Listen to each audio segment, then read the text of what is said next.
going to talk about the antimicrobial effect of Eysenhardtia polystachya homemade extracts on bacteria causing urinary tract infections. This work was developed by my research team and myself during the last year, trying to support and validate with scientific evidence the widely used extract of Eysenhardtia polystachya in our region to treat this condition of urinary tract infections. Let's start by saying that Mexico has a very well-known history of the use of ethnomedicine whose origins can be tracked down to pre-Hispanic cultures. There are many anthropological findings that have demonstrated the influence and the anthropological impact of ethnomedicine on Mexican culture.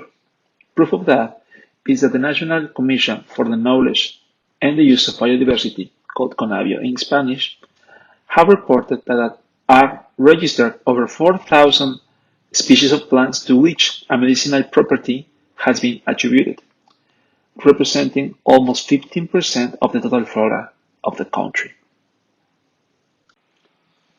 The World Health Organization has defined the traditional medicine as a set of knowledge, skills, and practices based on the theories, beliefs, and experiences of different cultures, whether explicable or not, that are used to maintain health and to prevent, to diagnose, to ameliorate, or to treat physical and mental illness. In recent years, the use of these plants, medicinal plants specifically, has increased for the treatment of various pathologies, as well as the use of them as adjuvants in medical treatments. An example of these plants used to treat some pathologies is Eysenhardtia polystachya, which is commonly known in the region as blue wood or sweet wood. It belongs to the Leguminosae family. It is a deciduous tree or shrub, approximately 3 to 9 meters tall, and it has a diameter around 15 to 35 centimeters. This plant is widely distributed in Mexico, specifically in the region where we developed this research, in the state of San Luis Potosí, among others. As mentioned before, the recurrence of traditional medicine throughout Mexico is very common. Specifically, Eysenhardtia polystachya is used in traditional medicine to treat urolithiasis and other urinary diseases, such as urinary tract infections, popularly called urinary ailment. For this purpose, commonly the bark of the plant is boiled with water, obtaining a golden colored liquid which has blue fluorescence and is administered orally. Urinary tract infections are a frequent problem in primary care and are among the most common infectious diseases worldwide. They are one of the leading causes of morbidity only below respiratory infections. The main causative agents of those infections are Escherichia coli, being responsible for more than 90% of this type of infection, as well as other bacterial genera, including Klebsiella, Proteus, and Staphylococcus. So far, some biological properties of ethanolic extracts of Eysenhardtia polystachya has been reported, including antimicrobial activity. However, there are no formal studies that consider the dosage obtained in traditional preparations, which is how the population that uses traditional medicine consumes it. So it's important for us to provide scientific evidence that supports the efficacy of the plant consumed in a traditional way.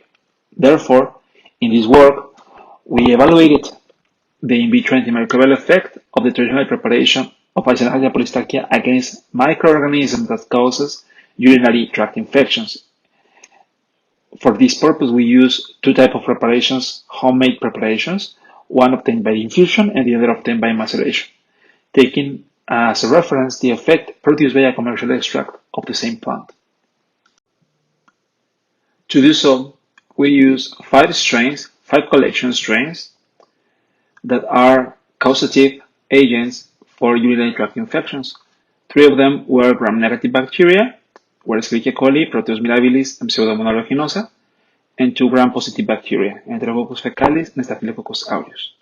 These bacteria were cultured on LV media and then adjusted to 0.5 McFarland scale to use in the experiment. Parallel to this bacterial culture, we obtained the extracts, homemade extracts by maceration or by infusion, as described by the oral tradition of the people in the Huasteca Potosina of Mexico. And also we acquire some commercial extract as control in the same store where we obtain the plant. Then we placed the culture and the commercial and the homemade extracts in different ratios to incubate them at 37 Celsius degrees overnight, and for the reading of the optical density at 600 nanometers in a micropage reader to analyze the results. Our results for the antimicrobial activity of Escherichia coli with the extracts is depicted in this slide. As you can see, the commercial extract reaches higher inhibition of the growth, of the bacterial growth, compared to the homemade extracts, where only reaches nearly 45% of reduction at the highest concentration of the extracts. And as you may see, there are no significant difference between these two extracts, homemade extracts, but there are significant difference when we compare any of the homemade extracts with the commercial extract in any of the concentrations tested. For Proteus mirabilis, we have a similar behavior. There are no significant differences between the two homemade extracts, either by infusion or by maceration. But there are significant differences when we compare any of the homemade extracts with the commercial extract at any concentration, at any ratio between the culture and the extract. As you may see, the reduction obtained by the homemade extracts only reaches 35 to 40% reduction of the growth, of the bacterial growth, compared to almost 90% of the reduction in the bacterial growth using the commercial extract. For the last gram-negative bacteria tested, Pseudomonas aeruginosa, you may see that the commercial extract was able to reduce the growth of the bacterial culture almost in 95%, since a very small relation culture extract. Unlike these, neither of the two homemade extracts was able to reach the same amount of inhibition of the bacterial growth. They only were able to reduce 35 to 40% at the highest concentration the bacterial growth of Pseudomonas aeruginosa when interact with them. There are no significant differences between these two homemade extracts, but there is a significant difference among these extracts and the commercial extract. Unlike of what we observed for gram-negative bacteria, in gram-positive bacteria, there was a significant difference between the two homemade extracts. In this case, for Staphylococcus aureus, you may see that the extract obtained by infusion was able to reduce the bacterial growth almost in over 60% compared to the extract obtained by maceration, which was able only to reduce 42% of the bacterial growth at the maximum concentration. When we tried the commercial extract as reference, this was able to reduce 80% of the bacterial growth almost in all concentrations.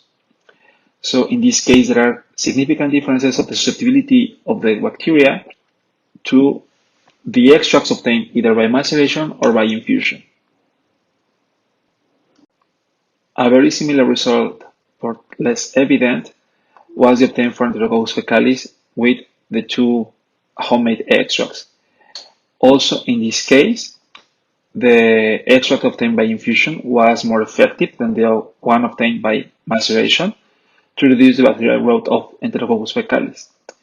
In both cases, the reduction was no further than 45%, compared to the effect obtained by the commercial extract, which was able to reduce almost 65% of the bacterial growth.